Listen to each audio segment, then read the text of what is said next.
How goes the family? Welcome back to Larry's Anything Goes. Hopefully you guys are having a great and exceptional day.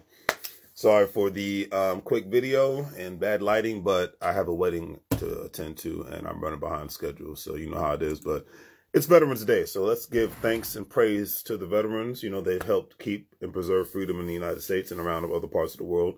So thank you for all who have served and who will continue to serve. All right. So today's word of the day is justification. One of my favorite words, actually. Justification stands for the action of showing something to be right or reasonable.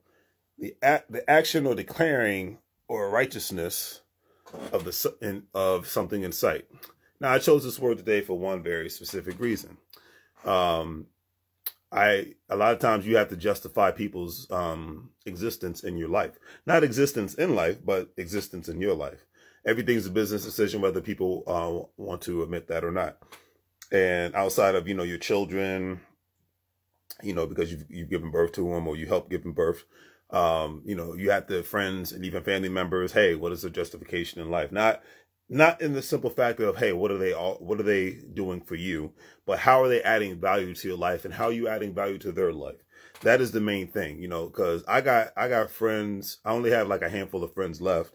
That I can say all my true ride or dies and whatnot. But even in that sense, being, quote unquote, an adult, my mindset is always in the aspect of, hey, how am I bringing value to their life? How do they bring value to my life? Because if they're it's cool to be around people who are fun to be around, and I don't mind that, but I like to be around people that I can learn something from all at the same time, because unfortunately, we get very comfortable in just being around people that are fun to be around, but we're not learning anything and we're not adding value to each other's lives. Like a married couple or a couple that's dating, you're supposed to be adding value in one's life.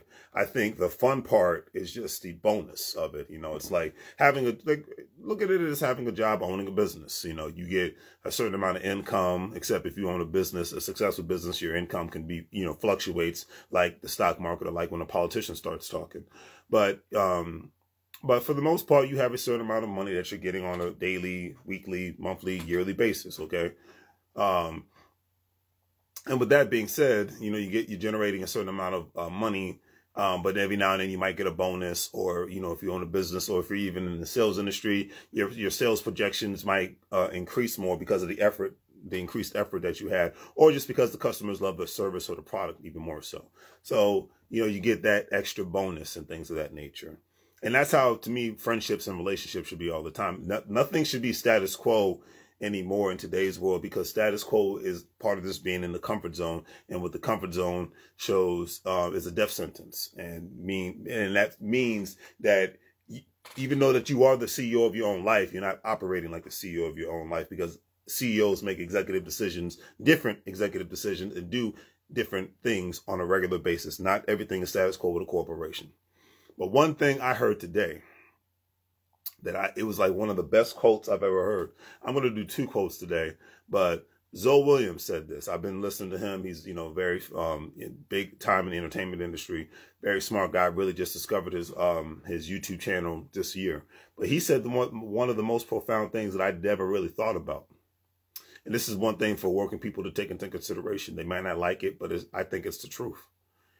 Because he was talking about how he went through a hard time, when one of his income streams dried up, and he actually didn't have a car for a whole year. He had to live below his means to rebuild himself back up. But he said, as long as you're working, you're not rich. In a sense, as long as you're working, you're in a sense kind of poor. Now, not poor to the point where you're eating out of a garbage can and begging people for money in the streets, which I'm starting to see that nationwide, small town, big city, suburbs. I'm just seeing the homeless population increase in the United States of America. I've been seeing that for the last 5 to 10 years and whatnot. So if somebody wants to make this statement political, it's not, because it's been through various different administrations, from the federal to the local to the state. To the county and to the city. So let's not do that stupid nonsense. But anyways, but yeah, it's like he said, if you are always working, you are not rich. You are actually, in a sense, poor, because he says rich people don't work for money. Rich people's money works for them. And that's just the guy. That's just at the end of the day. That's just the guy's honest truth. And a lot of people don't like when I say that. When I first heard that statement, I was like, you know what? This could be considered quote unquote confrontational, but I think it's just the reality of things. It's just like, no, rich people don't work for their money. Rich people. Do you think Jeff Bezos is working for his money right now? Do you think Elon Musk is working for his money right now? That's just something to think about. I'm sorry. I'm looking out my window and I was like, oh, it's a couple of black crows walking in my yard. But anyways, do you think that they're working for their money right now? Not really. Even a lot of our, politicians on the left and the right and whatnot, they have more money working for them than they do in regards to getting paid, whether it's the president, senator, congressperson, governor, mayor. They have more money because these are the in-depth economic conversations that they have. And that's why I always tell people, I don't like to listen to billionaires and millionaires unless I'm hearing billionaire and millionaire conversations. I don't care about their religious or political beliefs. All that stuff is irrelevant at this point. It's like, hey, man, you got the bag. Why don't you discuss how you can get the bag and how you're supposed to be investing your money so that we can get that knowledge and try to apply it obviously on a mediocre level compared to a millionaire or a billionaire. That's another story for another day. But yeah, it's like rich people don't work for their money. Rich people's money works for them. So as long as you have a job or even constantly working on your business, you are in a sense not really rich. But there's other forms of being rich too. You can be rich in love. You can be rich with family. But being rich to me means I have a lifestyle that I don't have to take a vacation from. Rich in other ways, not rich from a financial aspect, but being rich to me is being able to live a lifestyle that I don't really have to take a vacation from. Being around people that bring me joy and intelligence and relevance. All right. So that's me. That's being rich in my book. But anyways, today's quote of the day is by, speaking of which, Mr. Jeff Bezos. He says, if you don't understand the details of your business, you're going to fail. And I could not agree with that statement more. When people ask me, what do? I can tell them straight up and down as far as my business goes. I sell a variety of products, from clothes to personal care products, from hair to hygiene,